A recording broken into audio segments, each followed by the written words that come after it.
What if your home lowered your bills, charged your car, and helped protect the planet without lifting a finger? Every City Ventures home is built with solar, smart thermostats, EV charging readiness, and Energy Star appliances all included standard. It's eco-friendly living without the compromise. Intelligent, integrated, included. Discover California's leader in sustainable new home construction at cityventures.com. That's cityventures.com. It's Car Con Carne. Let's eat in the car. It's Car Con Carne. And now here's the star of our show, James VanOsdol.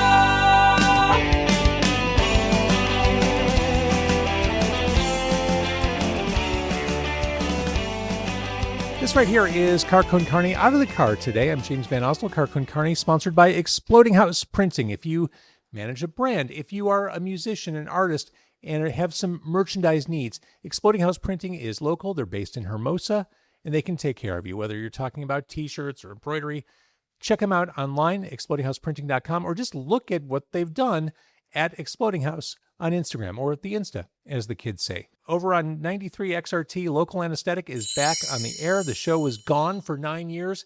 It is back on the air. I'm hosting it every Sunday night between 9 and 10 p.m. If you are in a local band and want to get on the radio, send your stuff to me so I can hear it. Local Anesthetic at WXRT.com.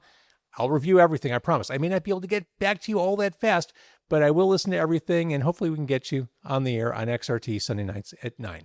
The Arcada Theatre in St. Charles is the kind of place you fall in love with the second you walk into the room. It's been around for 100 years. That makes a century of the Arcada doing business. And they've hosted everything there from vaudeville to classic rock in that time. Keeping the 900-seat venue humming along is a guy who's become a fixture of the concert space. Ron Onesti has booked more than 500 shows a year for the past 20-plus years. I'm not good at math, but that's a lot of work. A lot of shows. A lot of shows.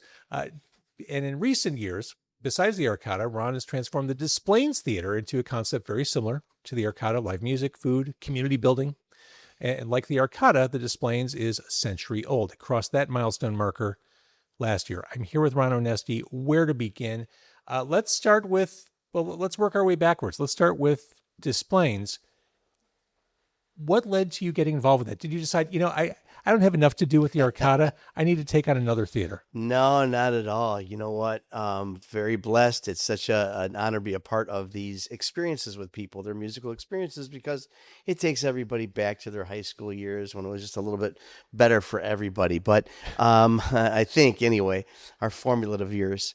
But no, one of my really good customers, he was always a rock and roller, this guy, a typical kind of a, dad with a guitar on a weekend kind of a guy.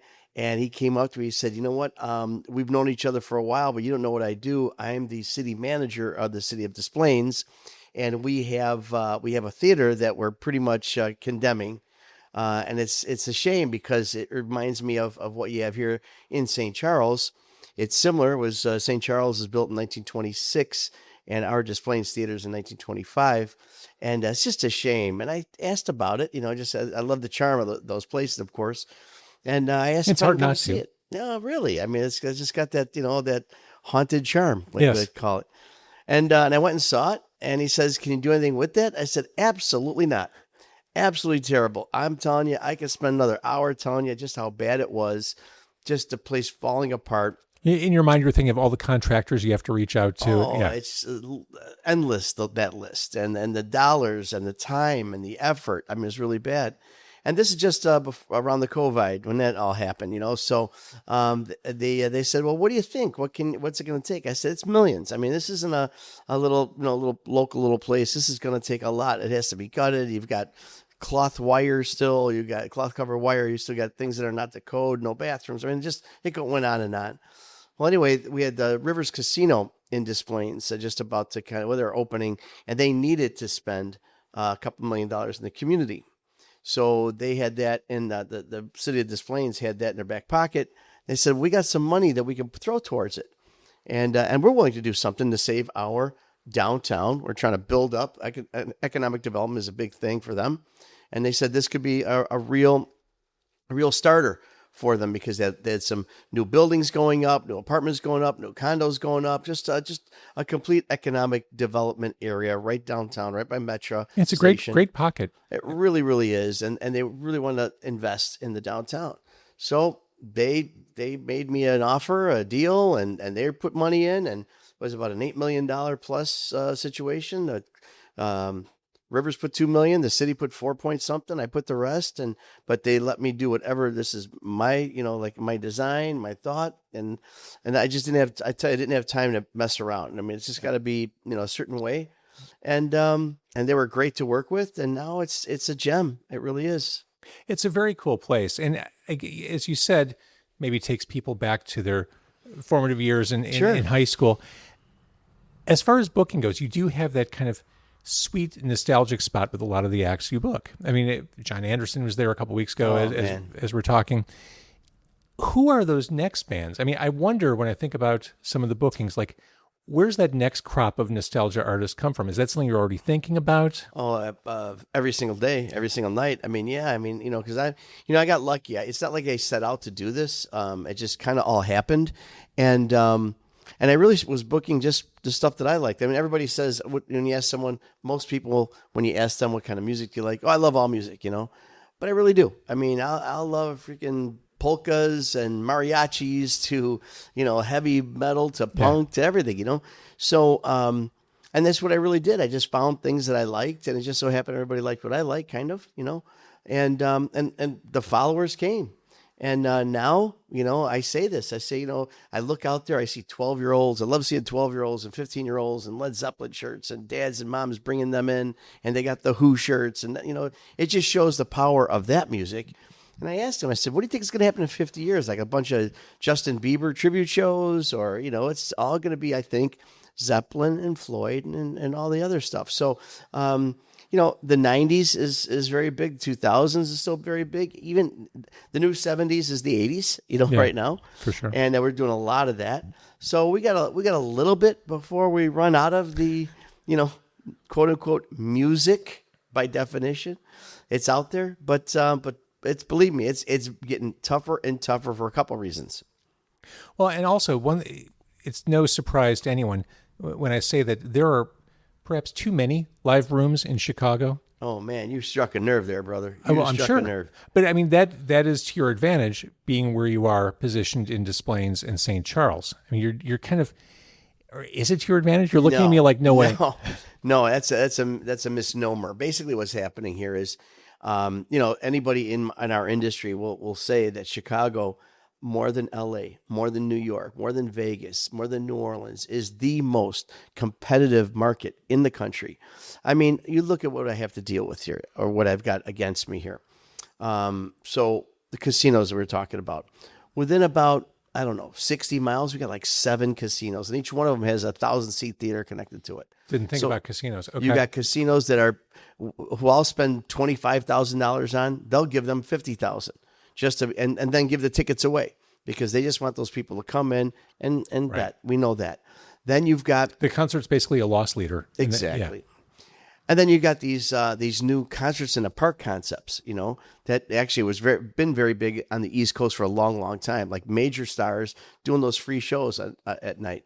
Well, now you've got Elk Grove Village, Rosemont, Addison, Hillside. I mean, they're spending hundreds of thousands of dollars on these free concerts on a Tuesday night for 10,000 of their residents. They're getting money from the hotel taxes, and they're investing it in a quality of life situations, building venues, bringing in sound systems that are like Lollapalooza level, and so now people can go see the same bands that I'm hiring to sell hard tickets. You can go see them for nothing on a Tuesday night and with your lawn chair. So you got that. You got the casinos. You got the concert in the park, and you got the free festivals. Summertime in Chicago, there's a dozen free festivals every weekend. Right. So you got that. Then plus, not to mention, we've got a lot of theaters. You got the Rialto. You got the Genesee in Waukegan, the Rouse Center, the Skokie Art Center. It goes on and on. So. No, it's extremely competitive here. So, without giving away any secrets, I mean, what's the strategy? How do you tunnel through that? How does the Arcada, how does the Des Plaines Theater continue to thrive? Which it's from my distance, both seem to be. Yeah, we're rocking it. Well, I got to tell you, just like your business and then pretty much mostly anybody else's business out there, it's really relationship based. We have, we're on the phone. When I say 7 days a week, I mean it. When I say morning, noon, and night, I mean it with these agents, with these managers, even with the artists themselves. I've been doing it. This is my 40th year doing it. So, we've got relationships that we've built, and the artists, when they got marital problems, money problems, they'll call, we'll talk. It's kind of weird and kind of cool, but it's still kind of weird. But yeah, it's relationships, and they got to keep you keep in mind that, the agents are salespeople. They just need to keep pumping it away, just selling. So they don't have time for people that, well, I don't know, they got to chase the money, or is the sound system good enough, or are they going to get picked up at the airport properly? All that stuff, With me, they know it's done. The check is there. It's good. The food, I'm known for my meatballs. We take care of our entertainers. We cook for them. Home cooking, the right sound systems, the right venues, the right fan bases. I mean, they have that confidence. So, we're trying, and we got to get creative though. We definitely got to get creative because, I say it's relationship based, and that's how I keep thriving. But at the end of the day, it's really Benjamin Franklin that the people care about, So you got those $100 bills. I mean, I love you, Ron, but they're giving me, they're offering us 3 times what you're giving us. What am I supposed to do? It's going to be that rough out there. That is rough. Take me back. You said 40 years in the business. Take me back to you falling in love with the Arcada, taking that on, making that your life's mission. So if you're from Chicago, you know of a band called American English. The top Beatles tribute in the country for a long, long time. And they're still kicking, they're still around, new incarnations, new generations. And I was actually managing that band at the time. And this is 30 years ago about. 25 years ago, whatever it was. And they had played at this theater that had, which happened to be the Arcada Theatre. And the Arcada Theatre at that time was a B movie house that was a Bruin View. $4, you get to watch a movie that was a B movie, and then you get a beer. And it smelled like, it was terrible, holes in the walls. I mean, it was so run down. That was an inch away from condemnation. But they had one live show a year, and that was the American English show. And so I was managing the band, like I mentioned. So we did that show, and it was sold out. People were all over the place. It was so hot, though. It was just like they had no air conditioning, no bathrooms. It was rough. So now the next year comes by, and I'm going to book my band there, and I keep calling them. I'm not getting the answers back. So I drove out there, way out there at the time, because I lived around Harlem and Irving at the time in Chicago. Near Norwich there, and it was a hop, skip, and a plane ride away, as I say. For real. And went all the way down to St. Charles, and I noticed the big dumpsters out in front with pieces of wood sticking out. They were starting to take apart the building. So I asked the person, the construction guy, he said, "Oh yeah, we're not taking it down. We're gutting the theater, and we're adding 2 floors to create doctors' offices and lawyers' offices." And I went, "Oh my gosh!" So I got the number of the owner at the time. And I went back and forth. I had no money. I just made a stupid offer. Back and forth. Be careful what you wish for. I got a call. You know what? We believe in you. We're going to give you the theater. I'm like, oh my gosh, I got it. Now what do you do? They called your bluff. They called my bluff. And we had our daughter. I got the theater. We got into a new house and got our daughter all the same. Had our daughter the same weekend. It was kind of crazy. And again, I had no idea what I was doing. I really didn't. And I just did my first show, and it was incredible. And, I was on the road. All right. So when you started, you just said you didn't know what you were doing. Right. When did you figure it out? Or are you still figuring it out? No, you know what? I don't want to say, I've made a lot of mistakes, man. A lot of mistakes. And, that makes you stronger if you're still standing. That's how you learn. Yeah. So, no, I think I got it down. And again, it's nothing genius that's for sure. Basic business principles. You have to know what you're doing that way. Treat people right including the artists, including the managers, including the support crew, the technical crews, the drivers, all the elements of the equation. It seems elementary, but people miss that. Oh yeah, absolutely. There's a lot to it, man. There's a lot of moving parts when we put these shows on. Did you ever have any of those holy crap moments where you're like, I don't know if we can keep doing this in the early days? Oh yeah, all the time, man. You kidding? I mean, it was hard, because, and now my formula is really, food and beverage is a big deal. I mean, I'm a cook by nature, and these are all my recipes. I've got restaurants and bars and clubs and speakeasies all tied in with the experience, because you can't, man or woman cannot live by ticket sales alone, believe me. So we have to maximize all revenue streams, and food and beverage, merchandise, sponsorships, all that stuff. So it's something that's really, kept me in the ball game since, for especially the last few years. But notwithstanding the whole COVID thing, that's a whole other thing about what am I doing? Am I going to, live to see another day? But yeah, there's, it's like any other business. It's cyclical. It's seasonal sometimes, Sure. Although for me, I can't allow it to be seasonal. Some places even close down in July and August, like the Rialto did this year. I know the Genesee has. They just do that. I'm 12 months a year, and I'm a complete maniac. I mean, my schedule is ridiculous, absolutely ridiculous. Which is one of the many reasons I'm impressed that we're able to talk tonight. Ron has daylight in his schedule. I know, right? So when did food become when did you realize, I love food, this should be part of the overall picture? When did that start for you?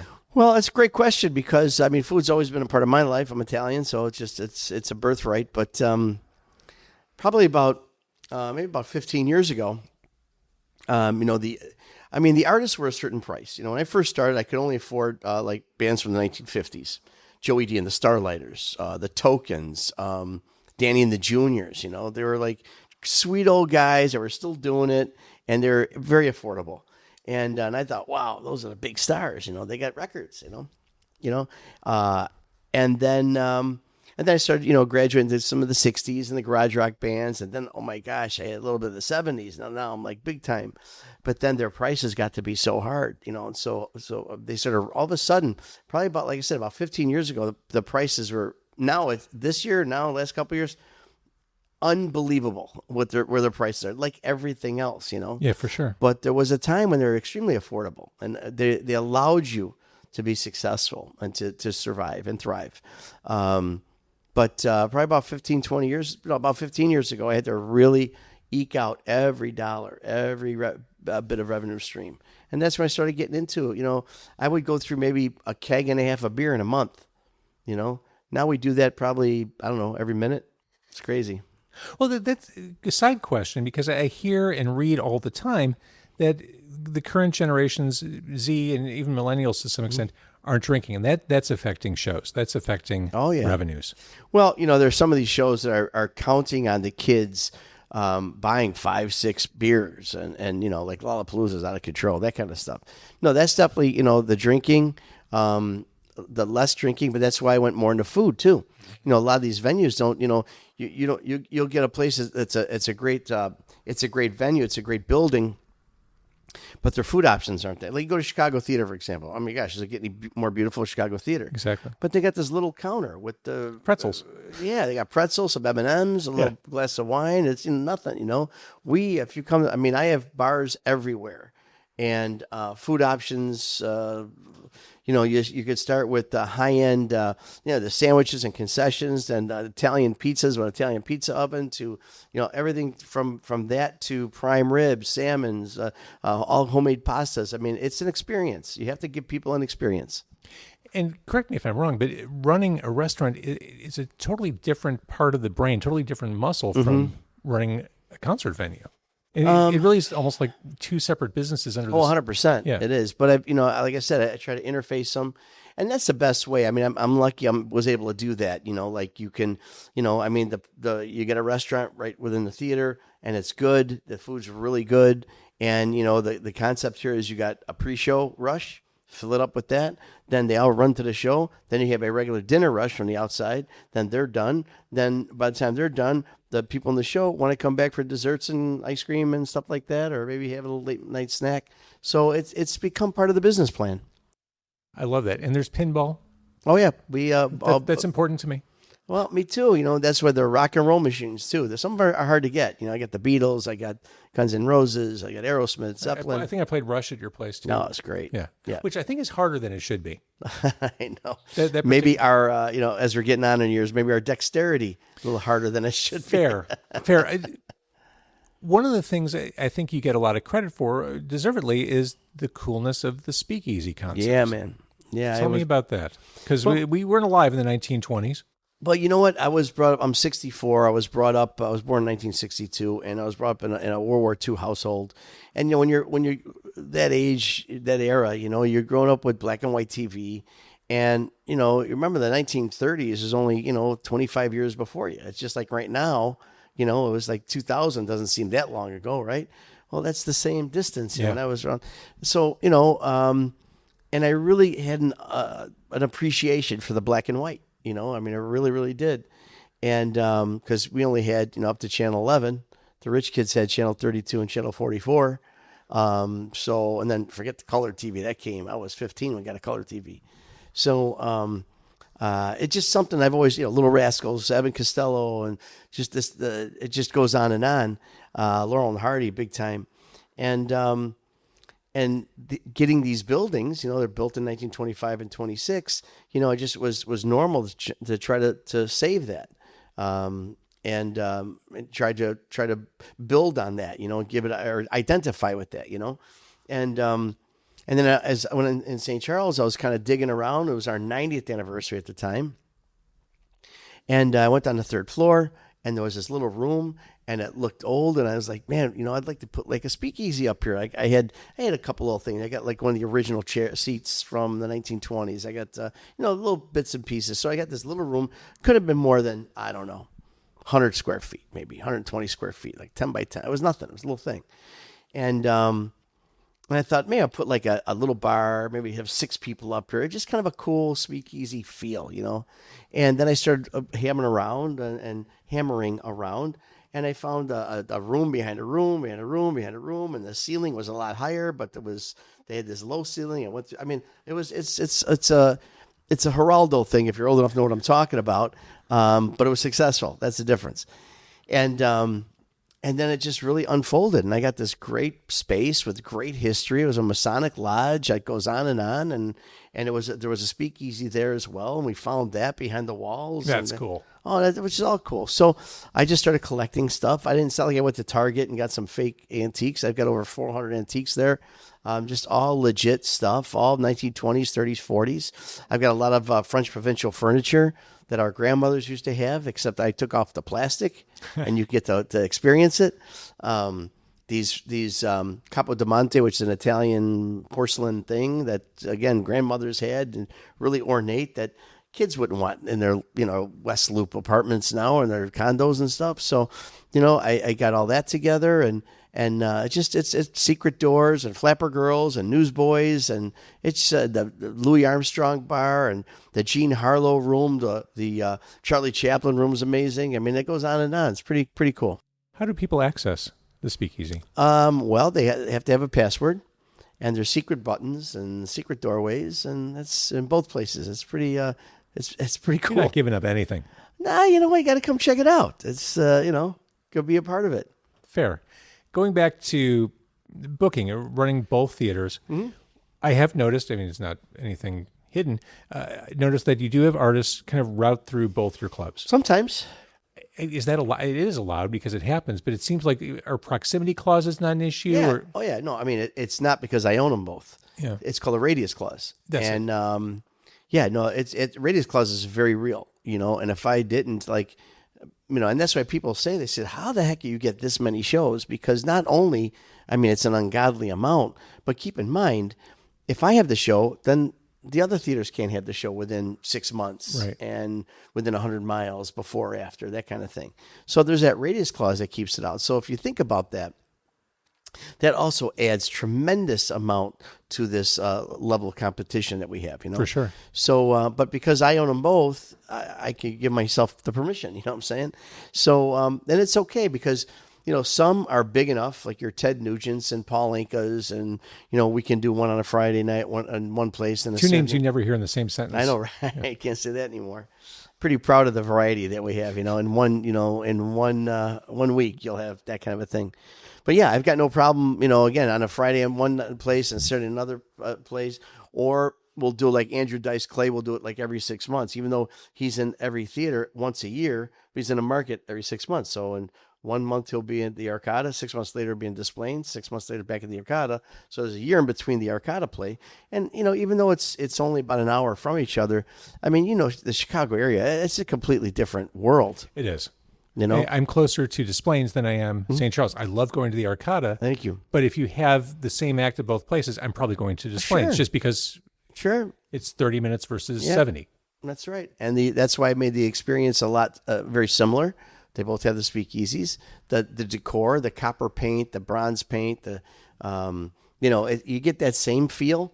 There's differences, of course. In Des Plaines, I've got Big Al's, which is not about Capone. It was my dad's name, but it's a tavern.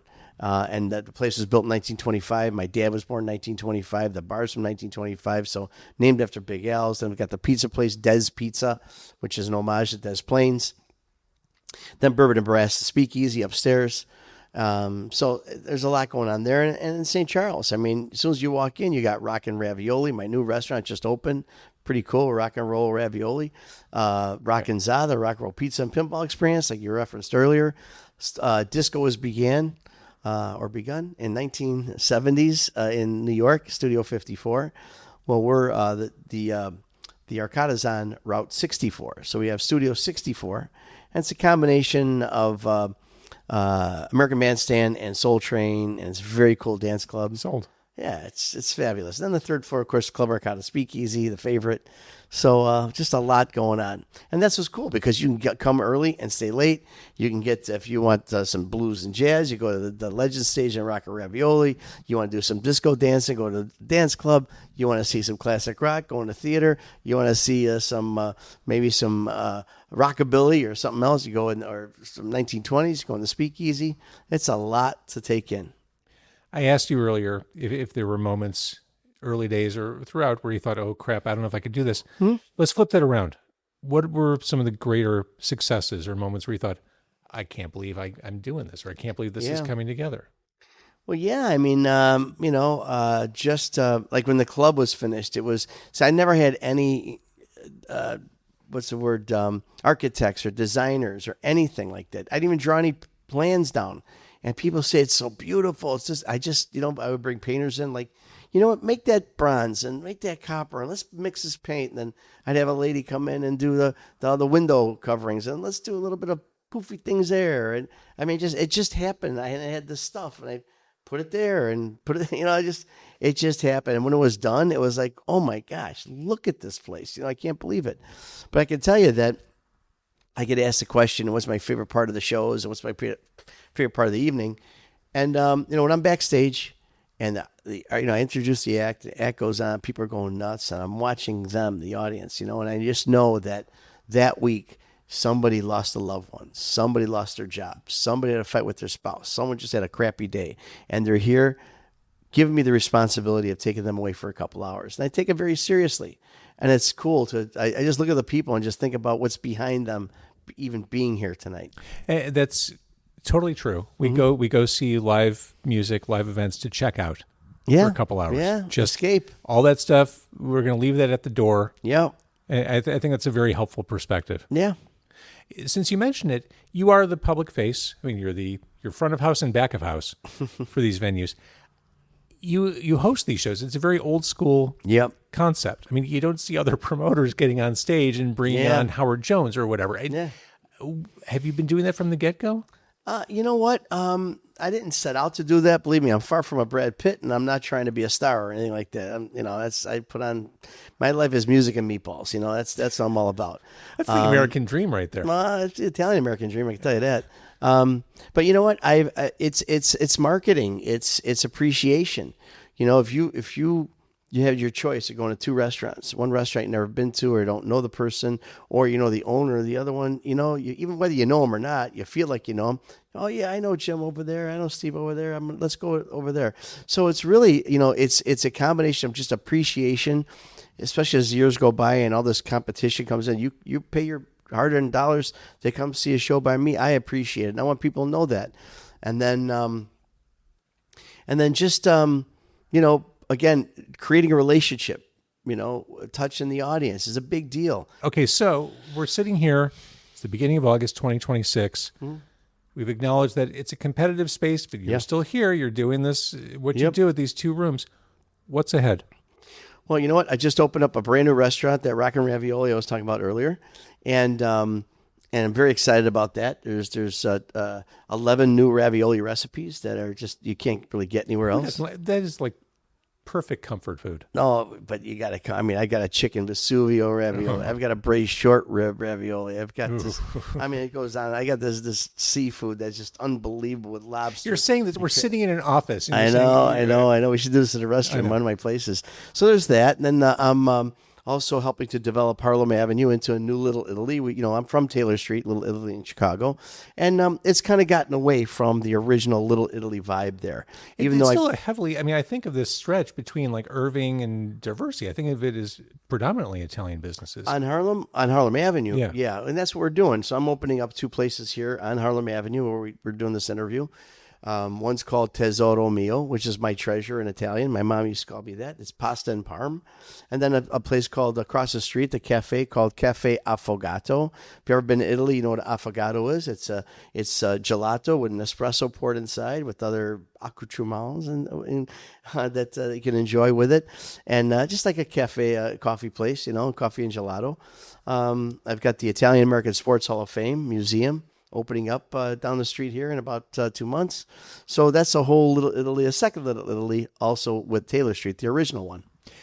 Ron, I have a full-time job. I have a part-time job on the radio. I do this podcast. I have a family. That keeps me really, really busy. Yeah. And kind of stressed out. I'm getting stressed out listening to what you're saying. Because it doesn't, do you have a big team? As you're running a museum is a whole different thing. Yeah. And then running restaurants and live, like it seems like too much. No, I do it all myself. I have no support whatsoever. And I'm saying that as they're listening over here. I've got a tremendous support team. I've got a huge staff that are committed. They love what they're doing. They love the product. In my community, I'm president of the Congress of over 50 Italian American organizations. So a lot of volunteers as far as the Italian thing of my life, But we've got, I've got people been with me for 25, 30 years, just devoted and dedicated to what we're doing. And I'm just very lucky. So together we make this stuff happen. It's not easy. It's far from getting more and more difficult every day. But again, we're blessed to be able to do what we do. And at the end of it all, it's hard, but then the shows happen. And the entertainers, I got 3 today from entertainers over the weekend. Mondays and Tuesdays, good. We get those notes from the entertainers. Thank you. It was amazing. And we feed them and they feel like they come home, So yeah, I'm very blessed. Look what I get to do. Again, music and meatballs every day. Hearing the way you describe what you do with the artists, it sounds like you're approaching this. I don't want to put words in your mouth, Ron, but it sounds like you're approaching these shows as partnerships. Oh, absolutely. Absolutely. Partnership with my team, partnership with the community, partnership with the artist. It's a huge partnership because I'm very, I don't even know what the word is. What's the word? Spiritual, I guess, in that respect. I'm very, every day's a gift. I tell people, you get older and that greeting card aisle at Walgreens gets to be a little more less jovial. And you're reading these things and the cheese ball stuff that's in there, live each day like it's your last and dance like nobody's watching and all that stuff. That gets to be like reality, get to a certain age and I kind of feel that's where I'm at. So, and then especially, you look around, we all have had so many friends and family members pass at 30, maybe younger, 40, 50 years old, 60 years old, even if they're 90, they're still passing, and so we're surrounded by it. And so, you just get to appreciate life, and I love life. I really so much that I can't get enough of the day. I just get up. I'm up at 3, 4 in the morning, and I don't go to bed till 11, 12, whatever, and I still can't get enough. I'm blessed. I'm just so blessed by it. Thank you for taking time out of your insanely busy schedule to talk. No, that's nothing. You know what? September 6th, 1926 is when the Arcada was open. So September 6th, Labor Day this year, we're going to really whoop it up. We're closing North Avenue. We're doing a big parade. It's going to be led by Charlie Chaplin. We've got about 25 1920s cars that'll be in there. This is the 40th anniversary of that great classic film, Ferris Bueller's Day Off. Heard of it, yeah. So, yes. So we're going to recreate that famous parade scene in the film. And then we're going to have the largest twist. Guinness Book of World Records is going to come out, and we got Chubby Checker going to lead everybody in the twist. Oh, the real Chubby Checker, absolutely. Our mistress of ceremonies, our grand marshallette is going to be Priscilla Presley. Get out of here. Yeah, man. And we got a bunch of other rock and rollers, a bunch of surprises. It's going to be something, man. I love it. Ron, thank you so much. Thank you. It's been an honor to be on your show. I wish you the best.